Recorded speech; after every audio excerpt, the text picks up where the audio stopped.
বাঙালি খানায় সবাইকে স্বাগত জানাই। আপনারা তো অনেকভাবে আমের টক ঝাল মিষ্টি আচার বানিয়েছেন।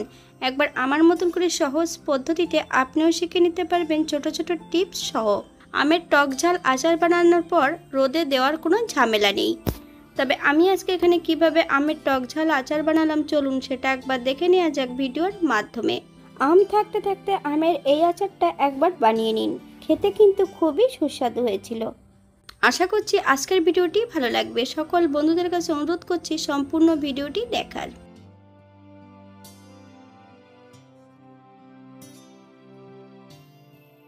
আমি এখানে দুই রকমের আম নিয়েছি। এটা আছে হিমসাগর।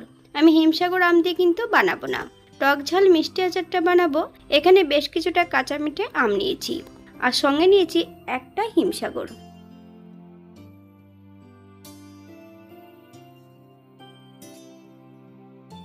আমগুলোকে বেশ পরিষ্কার করে ধুয়ে কেটে নিতে হবে। তবে আমের কিন্তু সবুজ খোসাটা একটু মোটা করে কেটে বাদ দিয়ে দিতে হবে।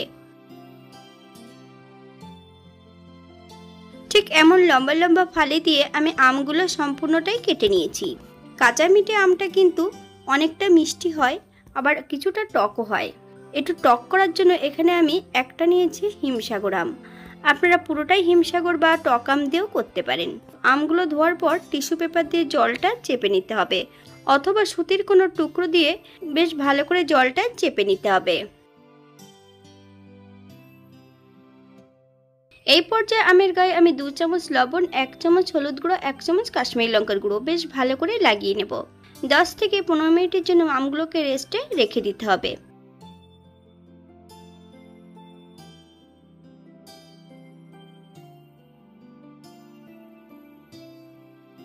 অপর দিক থেকে একটা শুকনো মশলা তৈরি করে নেব। 2 চামচ মৌরি, 1 চামচ ধনে, 4টে শুকনো লঙ্কা বেশ শুকনো কলায় ভালো করে টেলে নিতে হবে।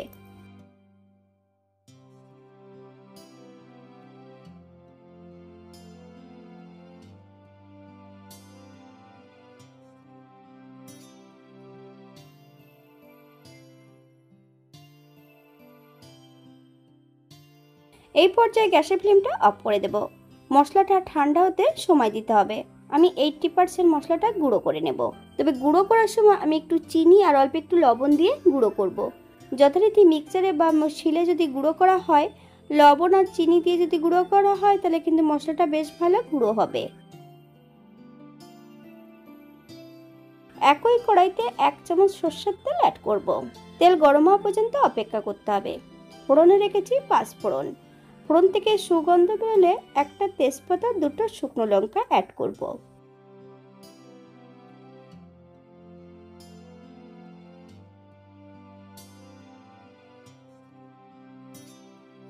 এই পর্যায়ে অ্যাড করব ম্যারিনেট করা সম্পূর্ণ আমগুলো।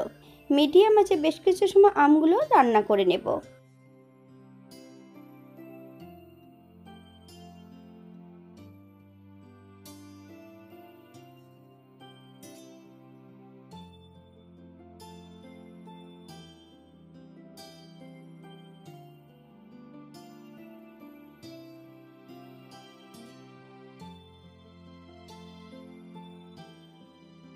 এই পর্যায়ে অ্যাড করব বেশ কিছুটা চিনি। আপনারা যেমন মিষ্টিটা পছন্দ করবেন তেমন অ্যাড করতে পারেন।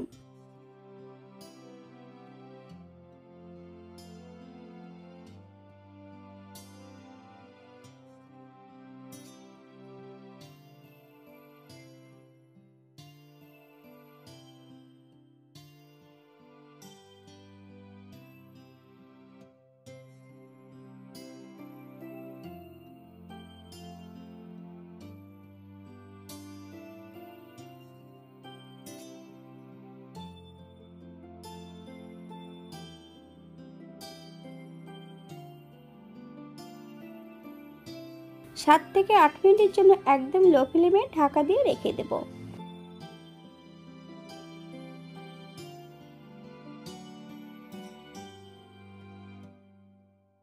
8 মিনিট পর এই পর্যায়ে একটু হালকা হাতে নেড়েচেড়ে নিতে হবে। আমগুলো সেদ্ধ হয়েছে কিনা একবার চেক করে নিতে হবে।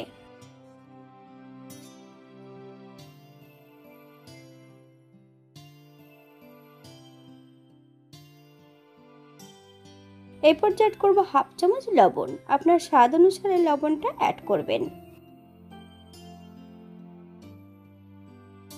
বাঙালি রান্না ঘরোয়া উপকরণ দিয়ে আপনাদের যদি রান্নাগুলো পছন্দ হয় তাহলে চ্যানেলটি সাবস্ক্রাইব করে দিয়ে পাশে থাকবেন।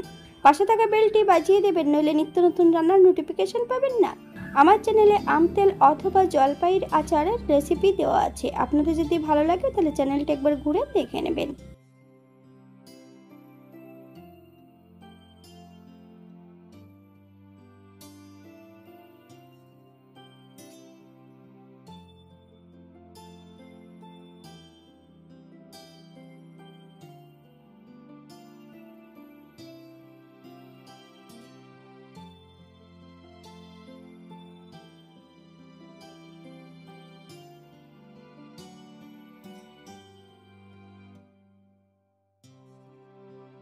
এই পর্যায়ে সম্পূর্ণ মশলাটা অ্যাড করে দেব। হালকা হাতে নেড়েচেড়ে মিশিয়ে দিতে হবে।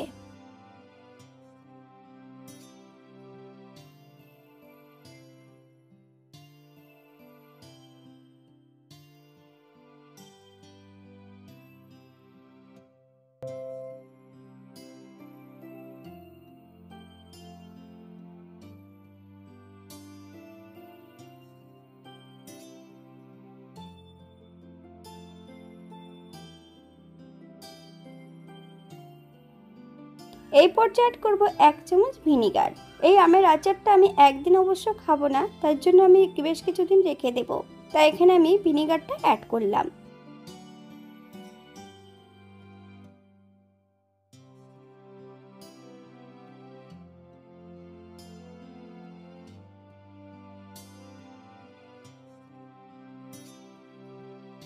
আরেকটু স্বাদ বাড়ানোর জন্য এখানে আমি 1 চামচ বিট নুন অ্যাড করব।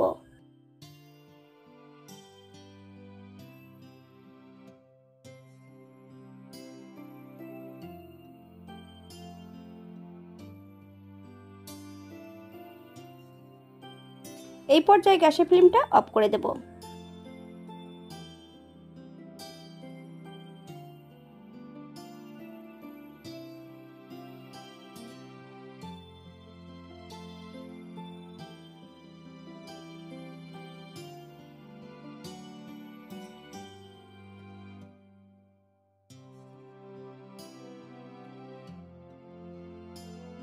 এটা ঠান্ডা হলে কিন্তু খেতে খুবই সুস্বাদু। আপনারা বাড়িতে একবার একই পদ্ধতিতে বানিয়ে নেবেন।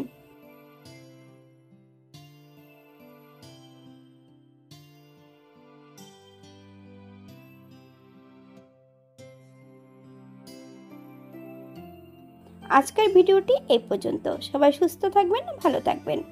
অন্যদিন নতুন রেসিপি নিয়ে আপনাদের সামনে আবার আমি হাজির হব। নতুন ও পুরনো সকল বন্ধুদের অসংখ্য ধন্যবাদ ভিডিওটি দেখার জন্য।